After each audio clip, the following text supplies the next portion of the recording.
Please do remember to visit our masterclasses zone where we have deep dive sessions that will take learnings to the next level.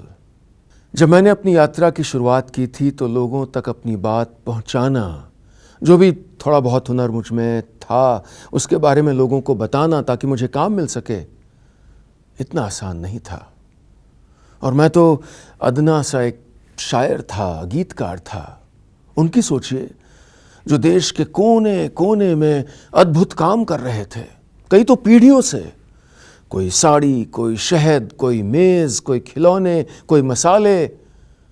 वो कैसे अपने मोहल्ले या अपने शहर के आगे भी अपना सामान बेच पाते, वो तो कल्पना भी नहीं कर सकते थे।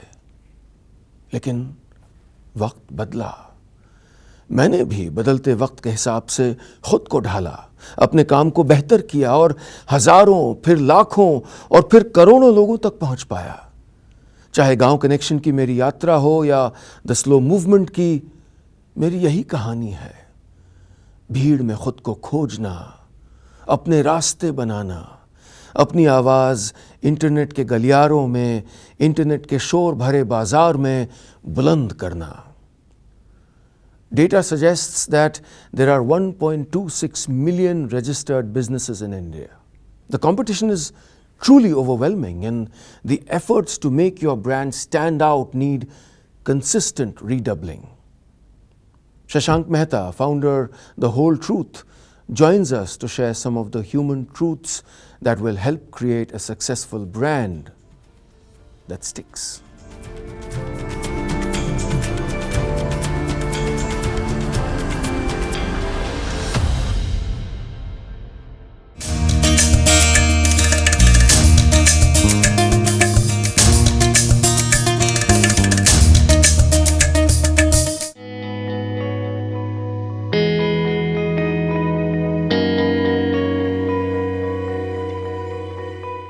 Hi everyone, I'm Shashank. I'm the founder at The Whole Truth, and it's a pleasure speaking with you today at this Amazon Smbhav event.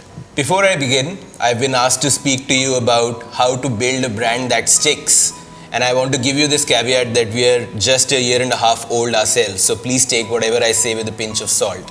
But having said that, we've had a few learnings along the way which I'd love to share with you and see if you can derive anything out of it. With that said, allow me to take you through our journey. When we say how do you build a brand that sticks, perhaps the first question we should ask ourselves is how are brands built in the first place? And I believe that brands are built on just two fundamental pillars. Brands are built on a unique consumer insight and then products that live up to it. Now, the product bit is easier to understand, but what do I mean by unique consumer insights? Consumer insights, in my definition, are fundamental human truths that a large part of the world's population resonate with. And if you look at any large brands in the world, from Dove to Surf to Nike to Starbucks, they're all built on some very fundamental human truths. What do I mean? Dove, for example, is real is beautiful. Surf is dirt is good. Nike is about inspiration. Starbucks is the third place. Patanjali, our very own Indian example, is about ancestors knowing best or the old ways being right. You pick any large brand in the world today and you'll find a very fundamental human truth behind it. And that's the foundation of building a large brand. And the more sharp and concise that your insight is, the stickier the brand that you can build on top of it. So when we started with that, we thought of what's the insight on which we are building the whole truth, and that actually came from my own personal journey. So if I take you back in time about 15 odd years, I used to be a 110 kg 19-year-old. Then one fine day I just lost it. I went crazy and I lost about 40 kgs in 9 months. I just started running and stopped eating. I had no science to it, no education to it. Then I thought that I'm now a thin guy, and I used to think that thin is equal to fit. And I started eating like all my thin friends, and lo and behold, within 2-3 years, all of that weight came back. Then I lost it again, and this time I thought, now I've conquered it. Then I started eating normal again, normal in my definition, and it all came back again. Then I lost it again for the third time, And it took me 3 of these fat gain loss cycles to realize that perhaps it's not just me who's doing something wrong. Maybe there is something wrong with the external world too. That's when I started researching my food, and I realized that all these healthy choices that I was making, I had shifted from my Coke to juices, I had shifted from my paranthas for breakfast to cornflakes. I realized that I actually wasn't making any healthy choice, that they were as bad for me as the other thing that I was having. And that's when I started writing a blog called Fit Shit. It's still live today, where I used to decode food labels, where I would just take what a food pack says on the front, turn it around and decode whether the nutritional table says the same thing that's being said on the front, or is there something hidden at the back. And I found that 99% of the food had something hidden at the back that they weren't telling us up front.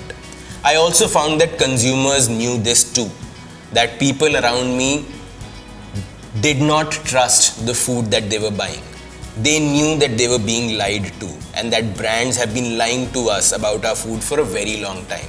And that's where the fundamental insight came from, that no one likes being lied to. It doesn't matter if you're a man or a woman, if you're rich or poor, if you're in India or in the US, no one likes being lied to. You might be the richest person in the room, you might be eating at a 5-star hotel, but if someone gives you a bill with an incorrect item charged, it'll rile you up.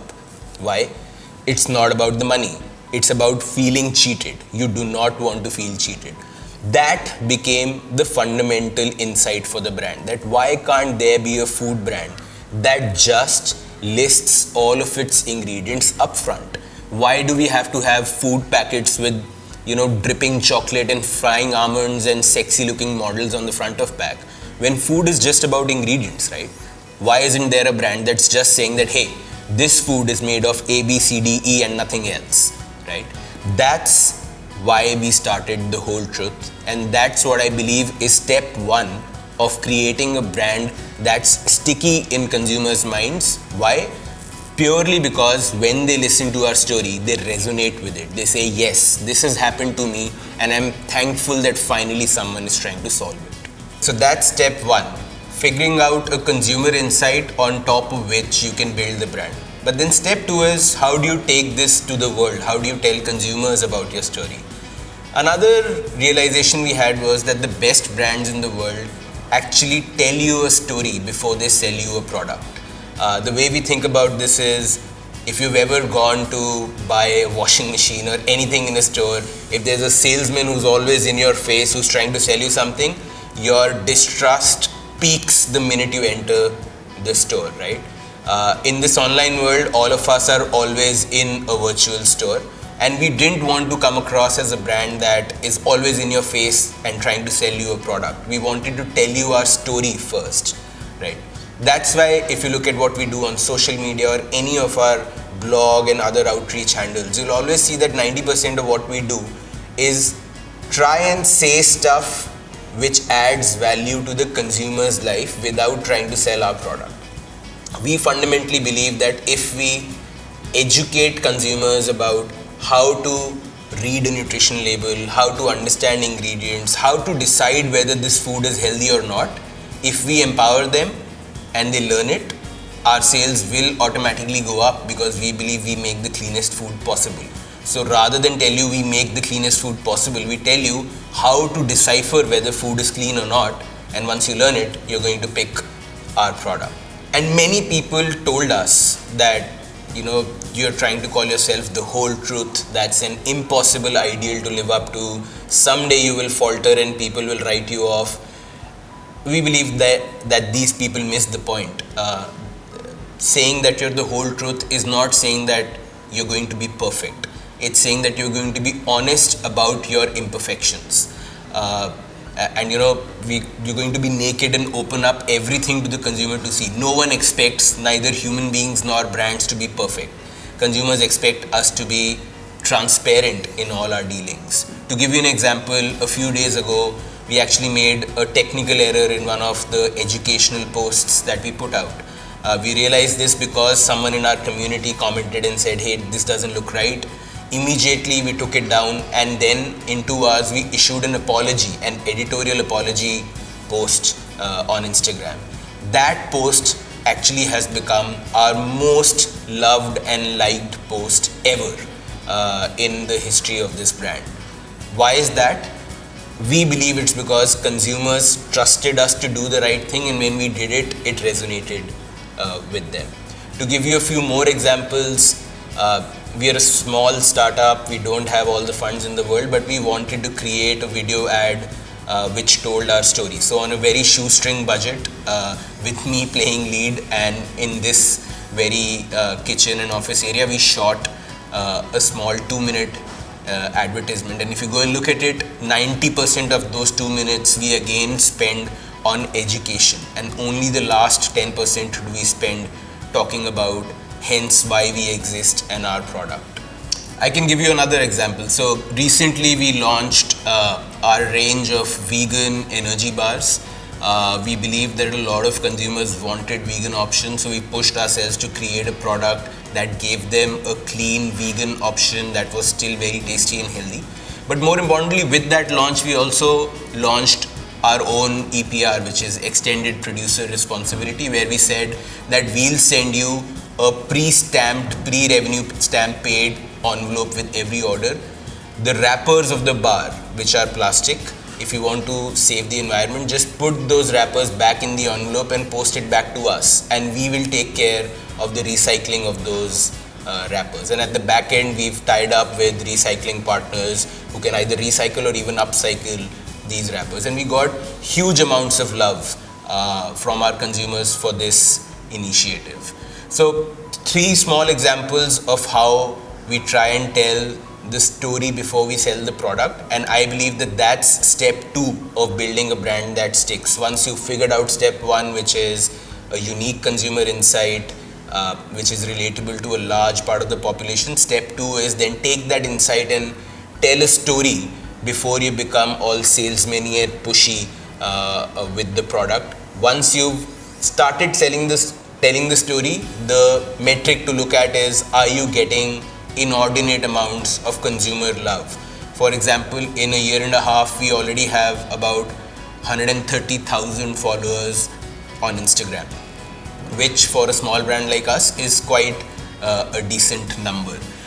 And even then, if you look at the engagement that we get on our posts, it's as high as very, very small brands have. So we now know that step 2 is getting complete. Consumers are understanding what we are out to achieve. And now we are shifting to step 3, which is scaling up. And we started off being a D2C brand, which is a direct-to-consumer brand, precisely because we wanted a direct channel of communication to our consumers without anyone in the middle. We wanted to have a conduit right to our consumers to tell them our story unhindered, undiluted by anything else. Now that we believe that stage is done and we need to scale this brand up, this is where distribution comes into play, and having partners like Amazon becomes critical. And especially, why is Amazon a critical platform for us is because I believe Amazon democratizes online retail for small brands like us. What do I mean by that? We do not have the distribution muscle that the big FMCG players of the world have. But when you come onto an Amazon, everyone, be it a me or a Nestle or a Kellogg's or a Unilever, everyone has the same tools, the same platform, and the same wherewithal to tell their story and sell their products to consumers. They have the same access to consumers too. That's what we mean by democratization of online retail and making the playing field level.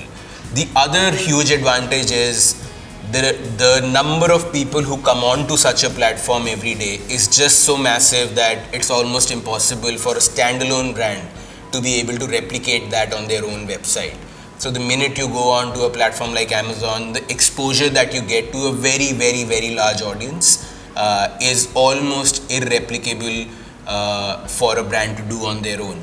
And that's where a platform like Amazon comes in. Within that also, a program like Launchpad really helps us. They help us, handhold us to learn the ecosystem, to learn the tricks of the trade, to learn how different and various tools can be used to optimize our offering on Amazon. And of course, within Launchpad, I know the team also tries to set up, the storefront, etc., where they try and get in new triers for new brands within the Amazon ecosystem too. People who are more likely to experiment with new brands rather than sticking to old brands are the ones that a Launchpad storefront attracts in the first place. Yeah. Apart from this too, we believe that now is the time for us to partner with folks like Amazon so that we can now take our products and actually fill the third gap, which is we've told consumers what's wrong with their food. We've educated them how to think about what should be right in their food.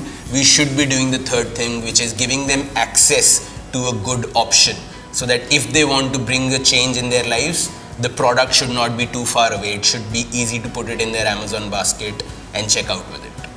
So that's it. That's my simple 3-step way of thinking about how to build a brand that sticks, which is find a unique consumer insight, make that the foundation, find a way of telling your story directly to your consumer so that it's undiluted. And once these two are done, find partners who can help you get your products, which are the answer to the questions you're raising with the consumer, into the hands of the consumer in the most frictionless way possible. I hope this was helpful to you and that you got some learning and some ideas about your own business out of it. And please do check us out at thewholetruthfoods.com to see exactly what we do. Thank you so much for having me.